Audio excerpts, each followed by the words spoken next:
Bismillahirrahmanirrahim. Bismillahirrahmanirrahim. Assalamualaikum warahmatullahi wabarakatuh.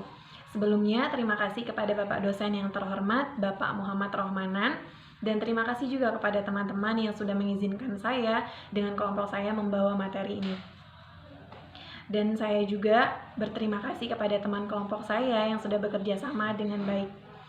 Baiklah, perkenalkan, nama saya Yuliana Mardani, saya dari kelompok 2. Di sini, kelompok saya akan membawa materi mengenai kondisi masyarakat atau bangsa Arab pra-Islam, atau bangsa Arab sebelum datangnya Islam. Baiklah teman-teman, untuk mempersingkat waktu, maka kita akan melanjutkan ke slide pertama. Baiklah, kita lanjut ke slide pertama, yaitu Arab pra-Islam. Ini adalah judul besarnya. Selanjutnya, materi pertama adalah asal-usul bangsa Arab. Kehidupan orang-orang Arab sebelum Islam sering disebut dengan kehidupan jahiliyah. Akan tetapi, jahiliyah dalam pengertian suatu tata kehidupan yang terlepas dari nilai-nilai ajaran agama, kurang bermoral, akhlaknya rendah walaupun masyarakatnya menganut agama, tetapi agama tersebut tidak berpengaruh dalam membentuk akhlak mereka. Mungkin di sini ada yang bertanya, kenapa pada saat itu dikatakan jahiliyah atau kehidupan jahiliyah? Karena pada saat itu bangsa Arab sebelum Islam mereka hidup secara kesukuan dan mereka juga hidup secara berpindah-pindah dari satu tempat ke tempat yang lainnya dikarenakan keadaan geografis mereka yang membuat mereka berpindah-pindah. Kenapa mereka berpindah? Karena pada saat itu kondisinya sangat mendukung, seperti contohnya tanah mereka yang tandus, berbatu, padang pasir yang luas, beriklim panas, bahkan sangat jarang sekali hujan. Dalam keadaan semacam inilah yang membuat kenapa bangsa Arab itu lepas dari nilai-nilai ajaran agama, yang membuat mereka kurang bermoral dan akhlaknya rendah karena hal itu. Jadi pada saat itu mereka sering sekali contohnya melakukan peperangan, merampok, berjudi, berzina, meminum minuman keras, dan lain sebagainya. Jadi mereka sangat jauh dari nilai-nilai moral kemanusiaan. Oleh karena itulah kenapa pada saat ini, pada saat bangsa Arab sebelum Islam itu datang, keadaan ini dinamakan zaman jahiliyah atau kehidupan jahiliyah. Selanjutnya, sejarawan membagi penduduk Arab menjadi 3 kategori. Yang pertama, Arab Ba'idah atau Arab kuno, di mana Arab kuno ini adalah Arab yang sudah punah atau sudah tidak ada. Dan selanjutnya ada Arab Ariba atau Arab asli pribumi, di mana Arab Ariba ini berasal dari suku Katan. Mereka umumnya tinggal di Yaman dan Rab Selatan atau Arab Selatan. Yang selanjutnya adalah Arab Musta'ribah atau Arab pendatang. Bisa juga dikatakan Arab campuran, yaitu keturunan suku Adnan yang umumnya mereka tinggal di Hijaz. Mereka sendiri adalah keturunan Nabi Ismail alaihissalam, di mana pada saat itu Nabi Ismail alaihissalam menikah dengan wanita suku Adnan. Baiklah, kita lanjut ke slide berikutnya, perekonomian Arab pra-Islam, di mana pada saat itu bangsa Arab pra-Islam memiliki kemajuan di bidang perekonomian, khususnya dalam aspek pertanian dan perdagangan. Yang pertama pertanian, yaitu di mana sistem sewa-menyewa dengan emas atau logam mulia, gandum, atau produk pertanian sebagai alat transaksi. Jadi pada saat itu, pada saat Arab pra-Islam, mereka melakukan sistem sewa-menyewa dengan menggunakan emas, logam mulia, gandum, atau produk pertanian yang memang sudah mereka hasilkan, itu mereka gunakan sebagai alat transaksi untuk mereka bertransaksi ya. Selanjutnya yang kedua, sistem bagi hasil produk, seperti separuh untuk pemilik dan separuh untuk penggarap dengan bibit dan ongkos penggarapan dari pemilik. Jadi, sistem ini mereka bagi hasil antara pemilik dengan penggarap, di mana mereka sama-sama saling menguntungkan. Yang ketiga, sistem pandego, di mana seluruh modal datang dari pemilik, sementara pengairan, pemupukan, dan perawatan dilakukan oleh penggarap. Meskipun pada saat itu memang diketahui kondisi petaninya sangat menyedihkan, tidak seperti zaman sekarang. Selanjutnya, perdagangan internasional. Jadi pada saat itu, Bangsa Arab tidak hanya melakukan sistem perekonomian melalui pertanian, tetapi juga mereka menjalankan perdagangan, yaitu perdagangan internasional, di mana perdagangan pada saat itu merupakan unsur penting bagi masyarakat Arab pra-Islam karena letak geografisnya yang sangat strategis. Maka itu di mana itu menjadi tempat persinggahan para khalifah yang akan pergi menuju pusat perniagaan. Bahkan mereka berdagang bukan saja dengan sesama orang Arab, tetapi juga dengan orang non-Arab. Selanjutnya yang pertama yaitu dalam perdagangan internasional. Yang pertama, para pedagang Arab Selatan dan Yaman saat 200 tahun menjelang Islam datang telah mengadakan transaksi dengan India, negeri Afrika, Teluk Persia, Asia Tengah, dan sekitarnya.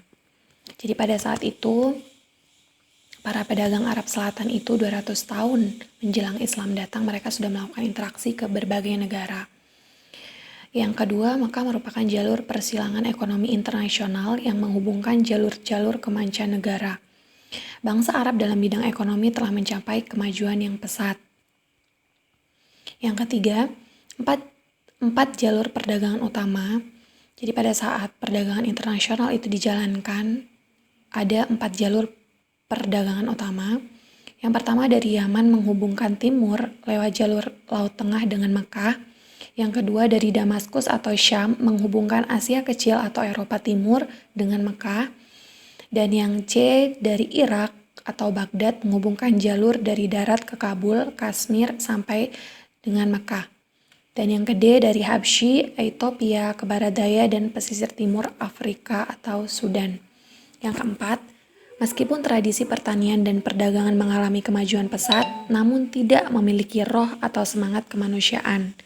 Permodalan dikuasai oleh elit-elit pemodal. Sebagai contoh, pedagang meminjam modal pada konglomerat, kemudian mereka wajib membayar utang dengan bayaran jauh lebih tinggi. Jadi maksud dari poin keempat ini adalah, memang pada saat itu tradisi pertanian, perdagangan yang mereka lakukan memang sangat maju, berkembang dengan pesat, namun mereka tidak memiliki semangat kemanusiaan karena pada saat itu permodalan mereka dikuasai oleh elit-elit pemodal.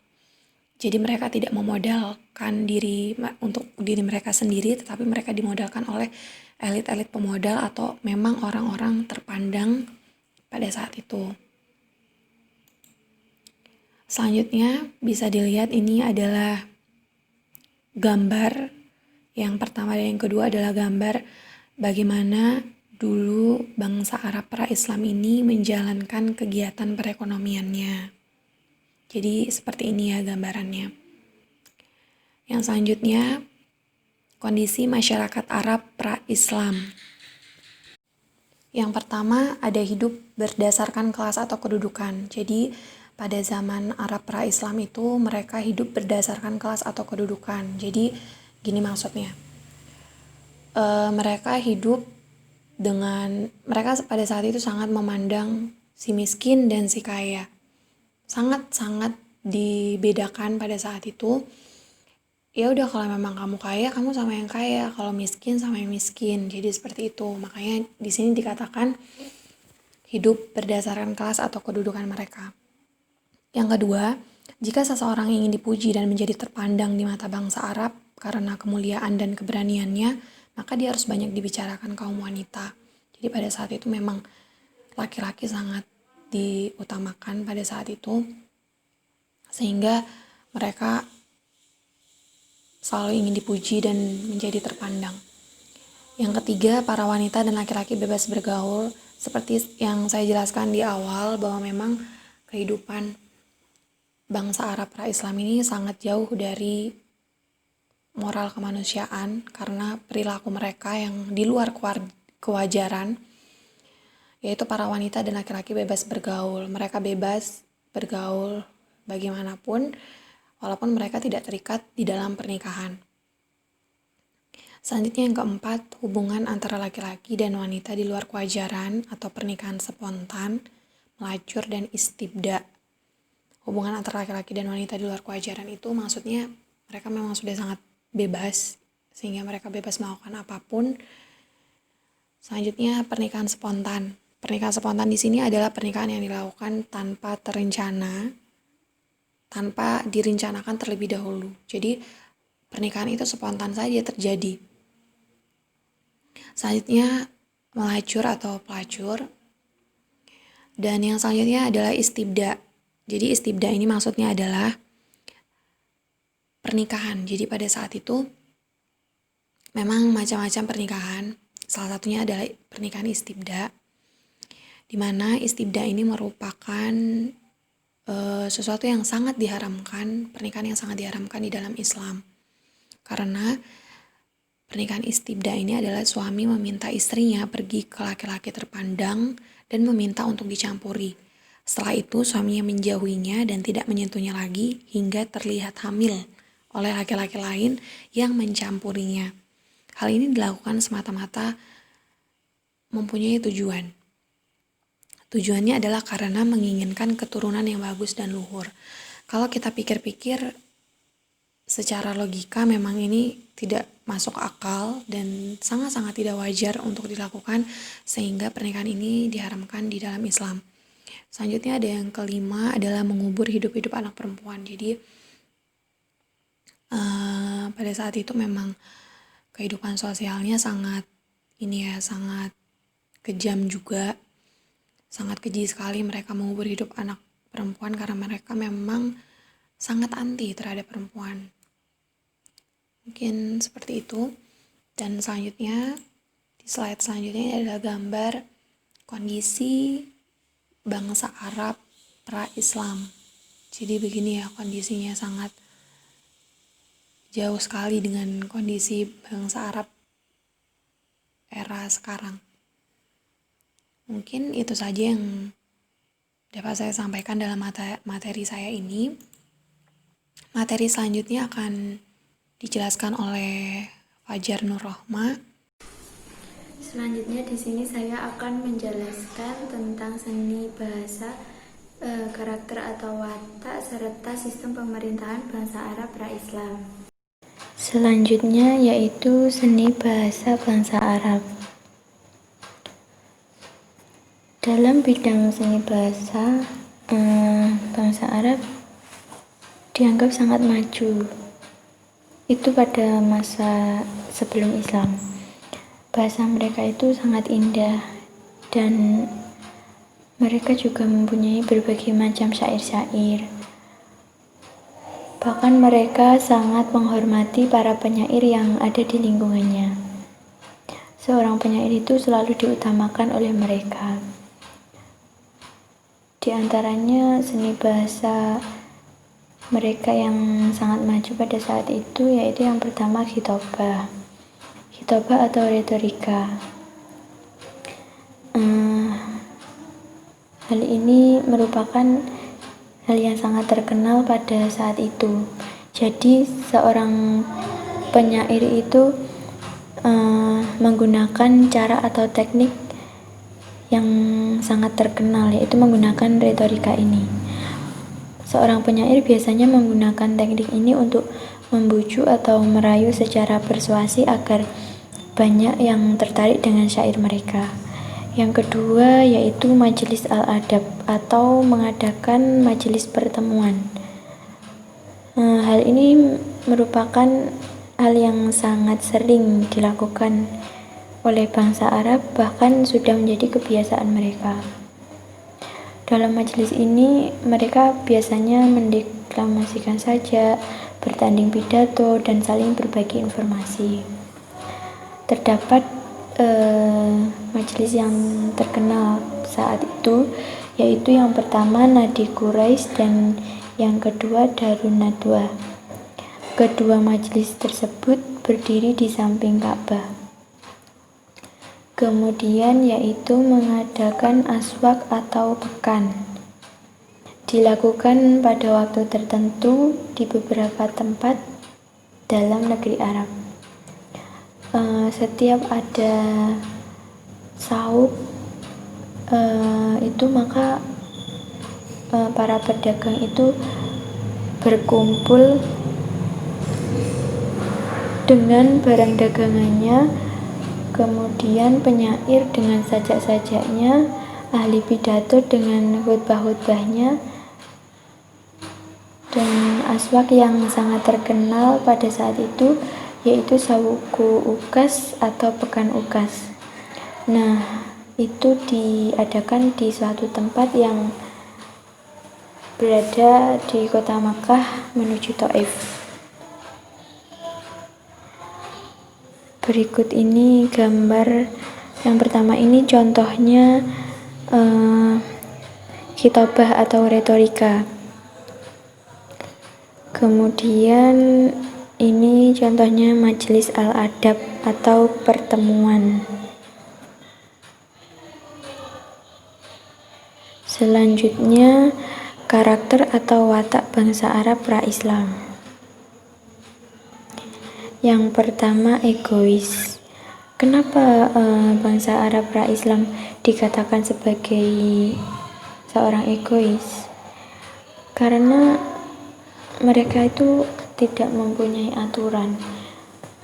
Sebelum dipimpin oleh Nabi Muhammad, mereka tidak mempunyai aturan. Jadi mereka melakukan hal-hal itu seenaknya sendiri.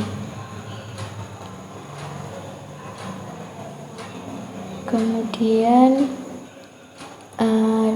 mereka juga tidak mempunyai pemimpin tertentu dan serta juga tidak memiliki kitab suci yang dijadikan pedoman bagi hidup mereka. Kemudian yang kedua yaitu rasial. Mereka memiliki karakter rasial atau mementingkan kelompok. Karena itulah mereka dianggap sebagai seorang yang angkuh. Mereka menganggap bahwa dirinya itu lebih mulia dan memandang bangsa lain itu memiliki derajat yang di bawahnya.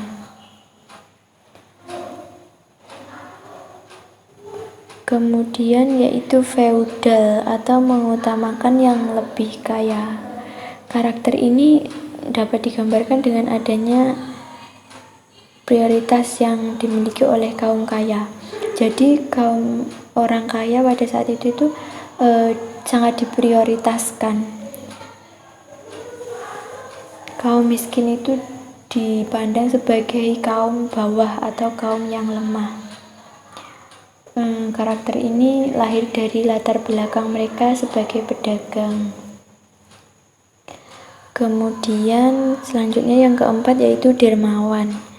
Akan tetapi dermawan bangsa Arab itu kepada hal yang tidak baik.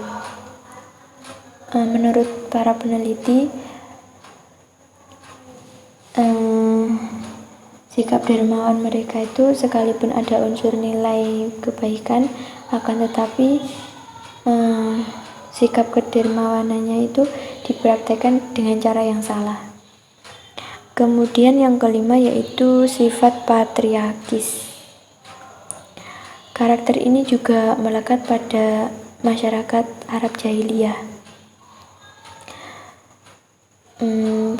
Patriarkis merupakan sikap karakter yang menunjukkan bahwa kaum laki-laki itu lebih diutamakan daripada kaum perempuan.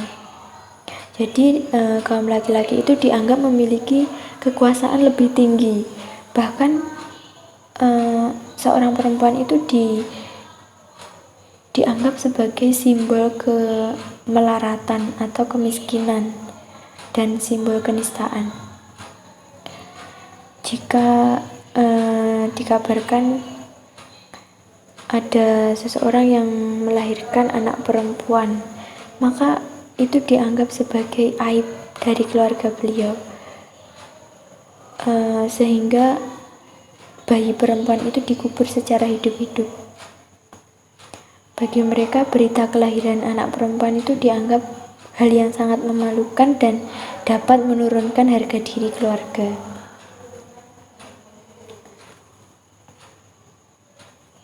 Kemudian keadaan pemerintahan bangsa Arab pra-Islam. Pada zaman jahiliyah, bangsa Arab memang tidak memiliki pemerintahan seperti yang sekarang ini. Mereka mungkin hanya memiliki pemimpin, dan pemimpin tersebut mengurusi berbagai macam hal dalam keadaan saat perang ataupun saat damai. Pada masa itu juga sering terjadi peperangan antar kaum, antar kabilah, antar suku. Bahkan ada perang yang terjadi sampai puluhan tahun. Biasanya perang beberapa kabilah dan suku itu terjadi selama bulan Haram. Namun ada juga yang mengatakan bahwa pada masa itu kota Mekah diperintahkan oleh suku Quraisy yang berasal dari keturunan Qusay bin Kilab. Oleh karena itu, mereka sangat disegani dan dihormati oleh suku-suku Arab yang lainnya. Semenjak masa Qusay bin Kilab, pemerintahan kota Makkah mulai berkembang dengan baik. Namun setelah pemerintahannya di bawah kuasa Abu Dar, pemerintahan itu mulai timbul perselisihan sampai menjelang kelahirannya Nabi Muhammad. Kurang lebih sistem pemerintahannya seperti itu yang saya ketahui. Assalamualaikum warahmatullahi wabarakatuh. Saya Rabiatul Adalia, saya dari kelompok kedua. Di sini saya akan membahas materi tentang ilmu pengetahuan serta kondisi bangsa Arab pra-Islam. Yang pertama, ilmu pengetahuan bangsa Arab pra-Islam. Bangsa Arab pra-Islam biasa kita kenal dengan bangsa yang hidup dengan kejahiliaan. Mereka melakukan kemaksiatan, menyembah berhala, tempat-tempat yang keramat, pohon-pohon besar, dan juga benda-benda langit seperti bulan, bintang, dan matahari. Meskipun begitu, bangsa Arab mempunyai keistimewaan tersendiri yang diberikan Allah Subhanahu wa Ta'ala kepada mereka, yaitu berupa ilmu pengetahuan yang menjadi awal mula dari ilmu pengetahuan yang berkembang saat ini. Ilmu pengetahuan tersebut diantaranya yang pertama, ilmu yang menjadi awal mula ilmu astronomi. Bangsa Arab pra-Islam pada saat itu menjadikan ilmu ini sebagai alat untuk menentukan arah bagi para musafir dan juga para pelaut. Akan tetapi, seiring berjalannya waktu, ilmu ini digeserkan oleh ilmu-ilmu baru seperti ilmu astrologi, para dukun, ahli nujum, dan juga para peramal. Yang kedua, ilmu yang menjadi awal mula ilmu meteorologi dan geofisika. Bangsa Arab pra-Islam pada saat itu menggunakan keadaan atmosfer bumi untuk menentukan perakiraan cuaca. Ilmu ini awalnya hanya ilmu mengenai awan, baik itu jenisnya, letaknya, dan juga untuk mengetahui waktu datangnya hujan. Namun, seiring berkembangnya zaman, ilmu ini digunakan sebagai acuan untuk menentukan cuaca. Begitupun pada ilmu geofisika, mengamati bumi untuk menentukan perakiraan cuaca. Selanjutnya, yang ketiga, ilmu yang menjadi awal mula ilmu nasab. Bangsa Arab pra-Islam identik dengan nasab. Mereka sangat menghormati nasab, sehingga kehidupan mereka identik dan tidak jauh dari sejarah. Orang-orang yang tidak bisa menyebutkan nasab pada saat itu, mereka dianggap melecehkan nasabnya sendiri. Selanjutnya, ilmu yang menjadi awal mula ilmu deduksi dan ilmu mencari jejak. Ilmu ini disebut juga ilmu kifayah atau ilmu untuk menjajaki nasab dan keturunan. Bangsa Arab sangat pandai dalam mencari jejak, terutama jejak kaki manusia hingga hewan. Selanjutnya, kondisi politik bangsa Arab pra-Islam. Sebelum Islam masuk di Arab, ada 3 kekuatan besar yang mempengaruhi politik bangsa Arab pada waktu itu. Dari 3 tersebut diantaranya, yang pertama, Kekaisaran Nasrani Bizantium. Yang kedua, Kekaisaran Persia yang memeluk agama Zoroaster, serta Yang ketiga, dinasti Himyar yang berkuasa di Arab bagian selatan. Kekaisaran Bizantium dengan Kekaisaran Romawi Timur dengan ibu kota Konstantinopel merupakan bekas Imperium Romawi masa klasik. Pada awal abad ke-7, wilayah imperium ini telah meliputi Asia Kecil, Syria, Mesir, dan sebagian daerah Italia, serta sejumlah kecil wilayah di pesisir Afrika Utara dan juga berada dalam kekuasaannya. Sedangkan Kekaisaran Persia di bawah kekuasaan dinasti Sasanid atau Sasaniyah. Ibu kota Persia adalah Al-Madanain. Terletak sekitar 20 mil di sebelah tenggara kota Baghdad yang sekarang kita kenal. Wilayah kekuasaannya pun terbentang dari Irak dan Mesopotamia hingga pedalaman timur Iran dan juga Afghanistan. Selanjutnya, selain 3 kekuatan besar yang mempengaruhi kondisi politik bangsa Arab pra-Islam pada saat itu, ada 2 hal penting yang juga mempengaruhi kondisi politik bangsa Arab pra-Islam pada saat itu. Yang pertama yaitu interaksi antara dunia Arab dengan Kekaisaran Bizantium dan Persia. Kedua, persaingan antara agama Yahudi, Nasrani, dan Zoroaster. Dan perlu teman-teman ketahui, bangsa Arab pada saat itu terdiri dari beberapa suku. Bangsa Arab pada saat itu sangat memiliki rasa cinta yang besar terhadap sukunya. Hal tersebutlah menjadi cikal bakal terjadinya perang suku yang sering terjadi pada bangsa Arab pada saat itu. Di antara perang suku yang terjadi pada saat itu yaitu Perang Fujar, Perang Saudara, Perang suku Kinana dan Hawazan, dan lain-lain sebagainya. Selanjutnya, pada bangsa Arab pra-Islam juga terdapat beberapa kerajaan, seperti Kerajaan Kindah sekitar tahun 440–529 sebelum Masehi. Yang kedua, Kerajaan Ma'in dan Kerajaan Qotban sekitar tahun 700–1200 sebelum Masehi. Yang ketiga, Kerajaan Sabah sekitar tahun 115 sebelum Masehi sampai 955 sebelum Masehi. Yang keempat, Kerajaan Himyar. Yang kelima, penduduk Romawi di Yaman. Yang keenam, penduduk orang-orang Persia atas Yaman. Yang ketujuh, Kerajaan Hijrah. Yang kedelapan, Kerajaan Ghassan. Yang terakhir, Kerajaan Hijaz. Baik, hanya itu saja. Kurang dan lebihnya saya mohon maaf. Terima kasih.